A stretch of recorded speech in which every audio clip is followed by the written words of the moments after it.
Hello, my name is Amy, and I am co-owner and illustrator for Sweet November Stamps. Some of you may be familiar with the weekly live coloring videos that I do on my Adventures in Coloring with Amy Facebook page every Saturday morning at 11 a.m. PST. If you're not, welcome. I am a Copic colorist.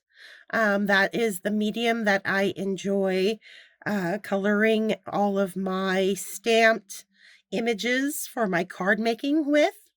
And I love to share the different techniques and just my style of Copic coloring with people, fellow colorists who have either been doing this for a while, like I have, or maybe just wanting to jump into the whole Copic coloring thing.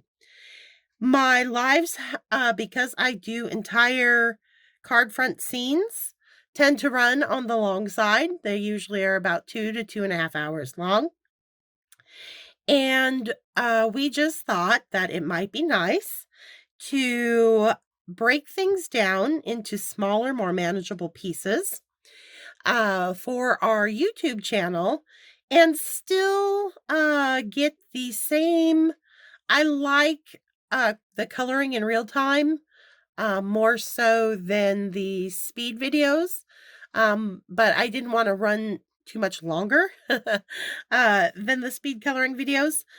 So I thought that I would take an entire scene, but film it in sections. So every week on Thursday, I will add a new part of a video. And so by the end of the month, we'll have a completed card. And I figured I will be starting today with just some skin coloring and hair coloring because there's not much skin to this little mermaid here. And I figured we could get both the skin and the hair done in a very manageable time allotment. This is Capri. She is one of the Mermaid Reflections digital stamps from Sweet November Stamps. I've also used Little Hydro. He's a digital stamp from Sweet November Stamps as well. And I've got them printed out on Copic Express It cardstock that is cut to a standard A2 size, at 4 1/4 by 5 1/2. And so we're just going to dive in, and I'm going to start this very first video with my kind of standard go-to Caucasian skin combination with my Copic markers. All right. And I'll just kind of talk through my process as I go. So I'd like to start with a base coat of E00. It's not the lightest in this combo. It's the second to lightest. And I basically put down just a base coat, just getting that cardstock wet. You'll notice I did not take the ink all the way out to that black line out front here. And that's because I like to establish a light source in most of my scenes. And I'm going to have the light coming in from the upper left-hand side on this card. And what that means is as I lay down all of my colors, I'm just going to keep in mind that I want to keep my colors lighter on the left-hand side of her body at whatever is facing that light source more fully. And then I'll let my colors get darker on the back side of her body where it's not getting hit with as much light. So we've got just a nice base coat down on the arm and her neck, a little bit of her waist down here that we see. I'm going to do the same up here on her face.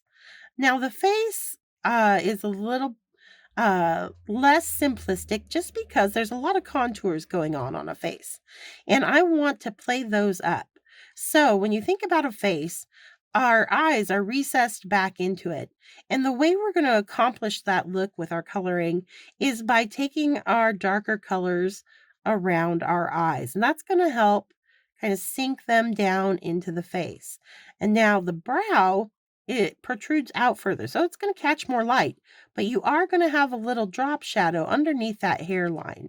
So we're going to just put a little bit that E00 down there, and I'm leaving white space, you'll notice, in all the parts of the face that I want to be the lightest by the end of the coloring.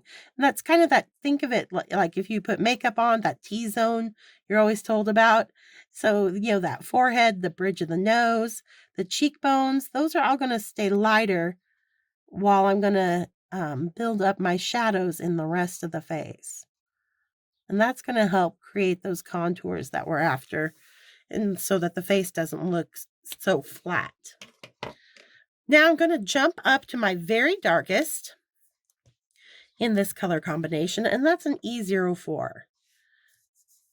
And I am going to be using, I want to use the very tip of that brush nib marker, and I want to have a very light touch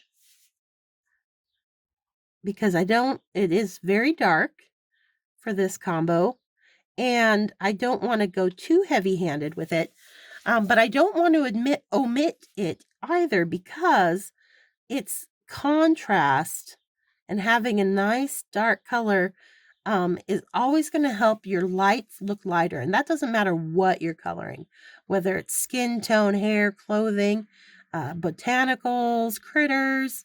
You don't want to shy away from a nice dark marker, because that's what's going to really play up and help your other colors have a lot more life to them. Again, you're not going to have as flat of a finished look if you don't shy away from a nice contrasting, deeper, darker color at the end of your coloring.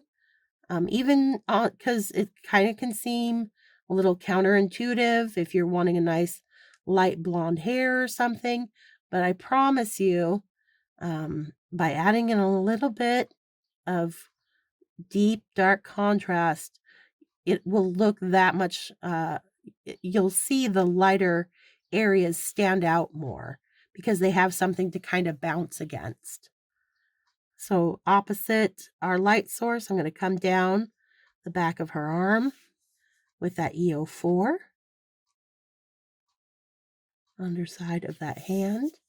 And I'm just trying to keep my nib as kind of straight up and down as I can. It's a little difficult when I'm filming because I want you to be able to see my brush strokes, so I can't be as up and down as I might be when I'm just coloring on my own. But I definitely, very light pressure. So it's just kind of whispering over that cardstock. So now I've gone to E11. It's my next darkest color. It's kind of my jump down from the E04, and I'm going to use it to pull out that E04. It's going to soften it so it doesn't look like such a harsh line. And we'll start bringing it out to where we'll be able to blend it with the E00 that we laid down a base coat of, and we'll be coming back to with our next round of coloring. So you can see I'm really kind of, like a raccoon a little bit, creating a nice little mask with my darker skin tone colors around her eyes. And I'm going to play up the shadows on the right-hand side of her face because it's turned away, whereas this right-hand side is going to stay a little bit lighter. And her back, of course, is going to be very dark. And then we'll start pulling out and softening the E04 on the arm. A little bit of a breast right there and the waist right there. Okay. Now, as I mentioned, that E00 is coming back, and we're going to be filling most of her skin now in with this E00. It's going to be our main color in this combination.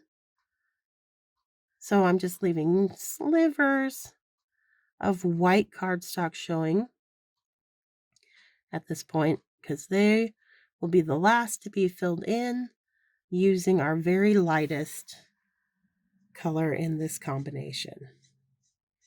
But look at how nice we're blending out here. And that it helps because I'm working fairly quickly.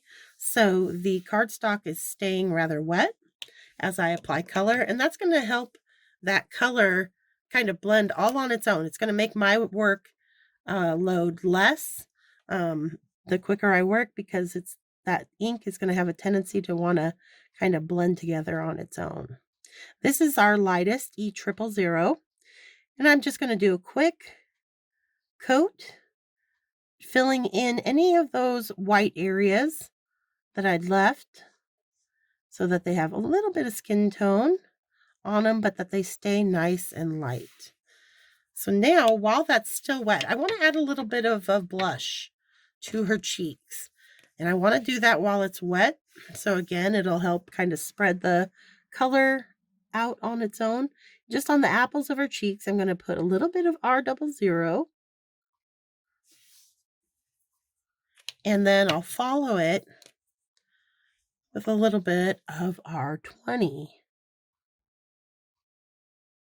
And I'm also going to be adding that R20 to her lips, because even if I am going to add a different lip color over it later, I like to start with a pink base. I think of it like, in real life when we put lipstick on, it's going on over our natural pink color of our lips. So I like to start from a base pink, no matter what I end up kind of putting on her. So now I'm also going to come back in with that E00 to help kind of push that pink into the skin tone so it looks less like a blush that's applied with a brush and more like a natural flush to her cheeks. Okay, and just like that, we've got our skin tone taken care of. I told you it wouldn't take too long.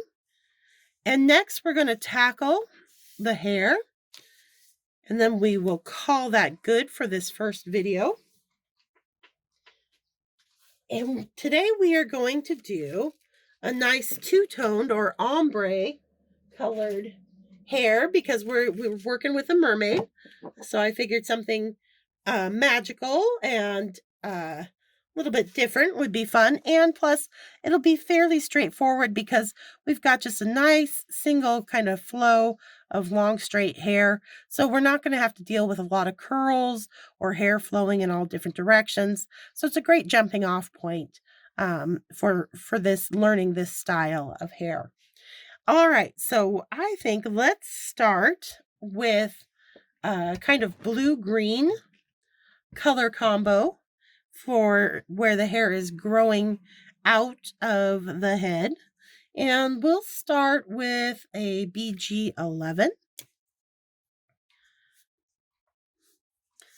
And we'll put that in where the hair is growing out of the scalp here. And then we'll pull it down. And I'm just going to do light flicking strokes back and forth so that I get a nice tapered end because I'm pulling away, up and away from the cardstock as I pull my marker back and forth. And that gives you those nice thin ends on either side. You think of it kind of like a pendulum swinging so that it comes down, gives you a nice light, narrow start, and then you have a little bit more pressure in the center, and then it pulls away again, creating a second narrowing of your brush strokes up at the top as well. I am leaving some white here for now because we've got that light source we're keeping in mind. And so that top of her head is going to be getting hit with more sunlight than the back of her hair back here. So I'm just going to continue till I have it, however long I want the teal part of her hair to be. And I think that looks pretty good. All right, and so from the BG11, I think we will jump on over to BG32, BG32, and I'm going to start in the center and just not pull as far as I did with the 1-1 or the 11.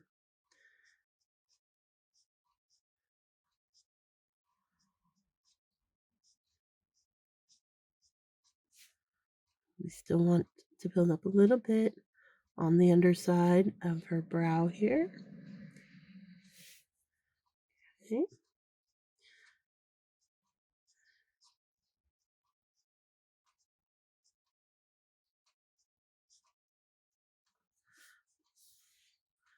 All right, now I'm going to start making some leaps in my combination. And from that 32, I think I want to bump on up to,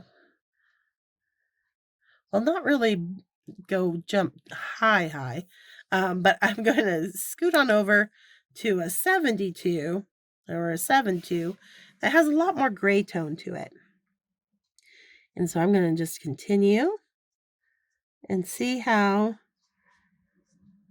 this is adding kind of a pretty sea foam, a little bit more neutral look. It's not as bright as and vibrant as the 11 and the 32.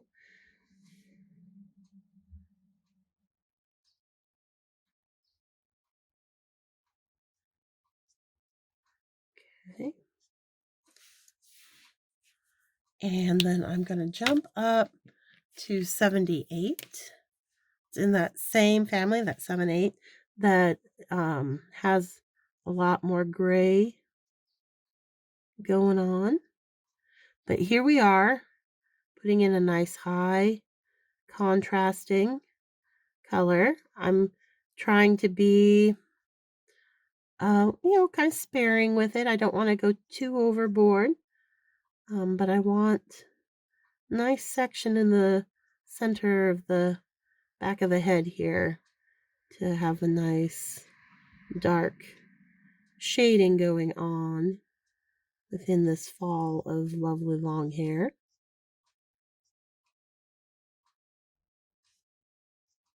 Okay.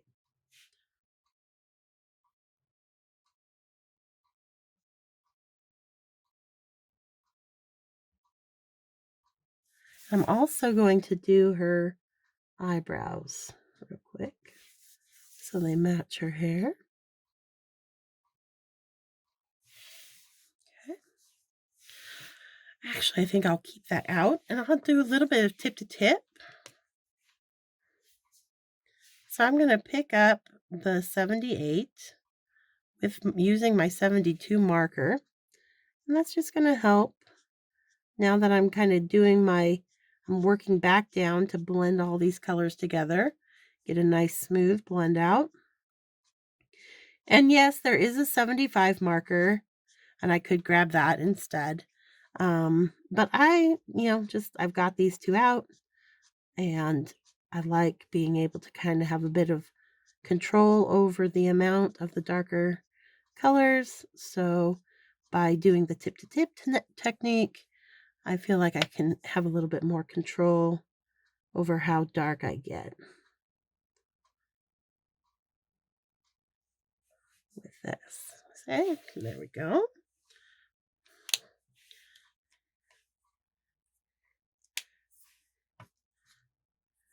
Actually, let's leave that 72 out.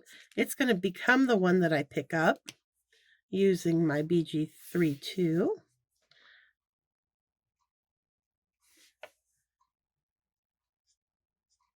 And then that way we'll just get a guaranteed nice smooth transition from that 72 to the 32.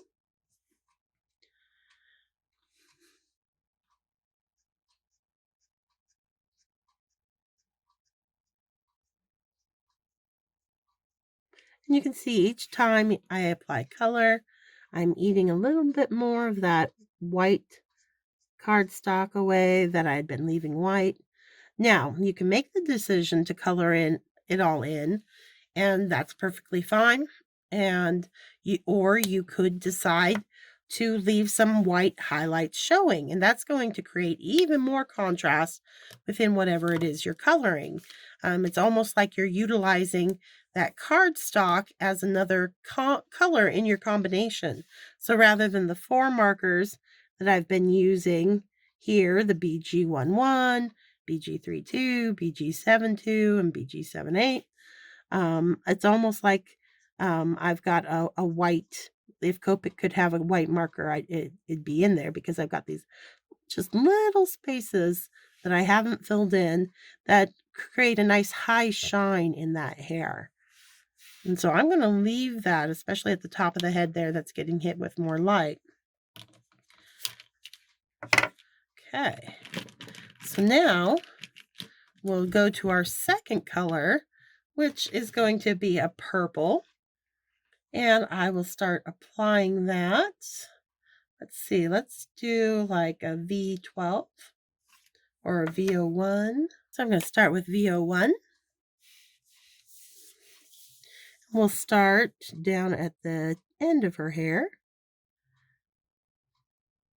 And I'm just going to apply a nice coat of the 01. We'll have it come right up, mingle into that blue-green. And this is key whenever you're doing a two-toned or ombre hair, is you can't be shy about overlapping those colors.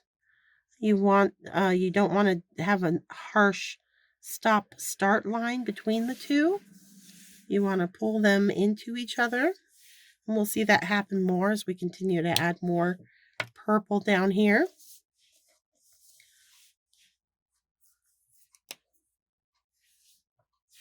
V12.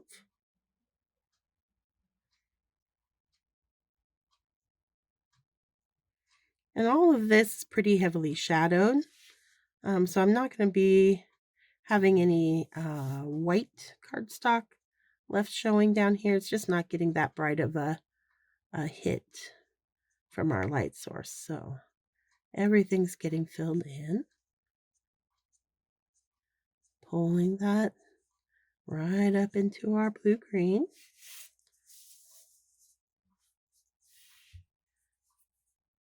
And then I'm also going to take my blue-green, in this case the 3-2, and pull a little bit more down into our purple.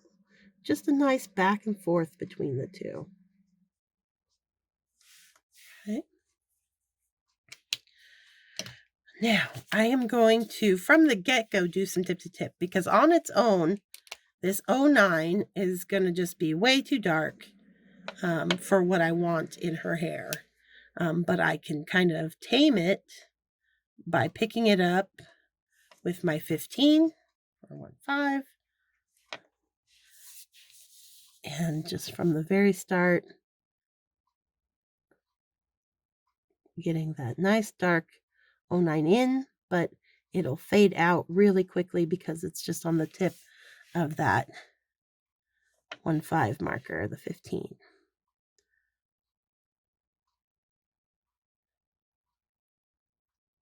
So again, for me, it just is all about being able to control the amount of color that's going down.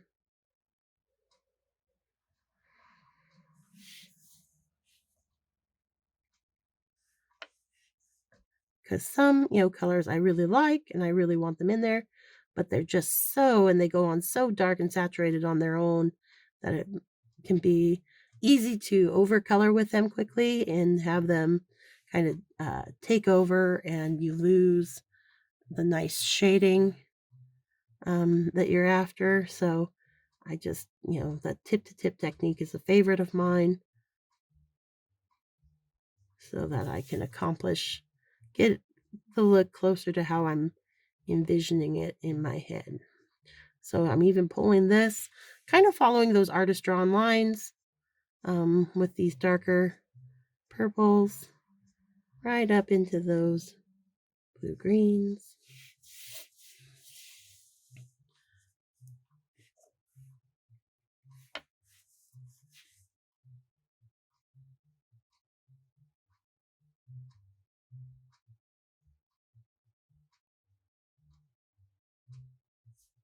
Okay.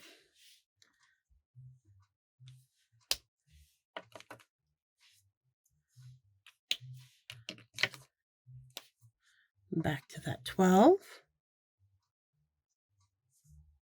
And I'm just going to pull that further up.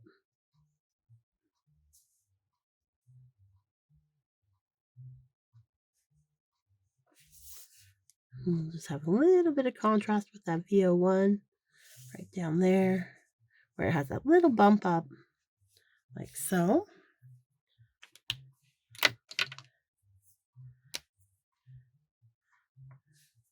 Come back with that 32 for another round of pulling down into the purple. I think I'll even bring some 72 back in.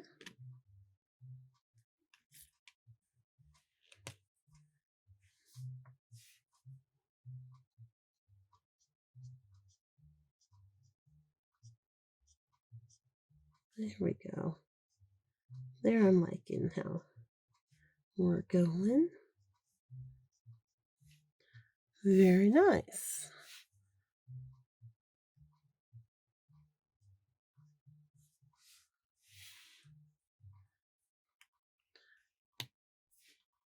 All right. So there we have our two-toned ombre hair and just a light Caucasian skin tone. Thank you for joining me for this first video. Hopefully I'll see you back here next Thursday where we will tackle her tail and top, and that might be it. If it doesn't go too long, maybe the dock as well, but definitely the tail.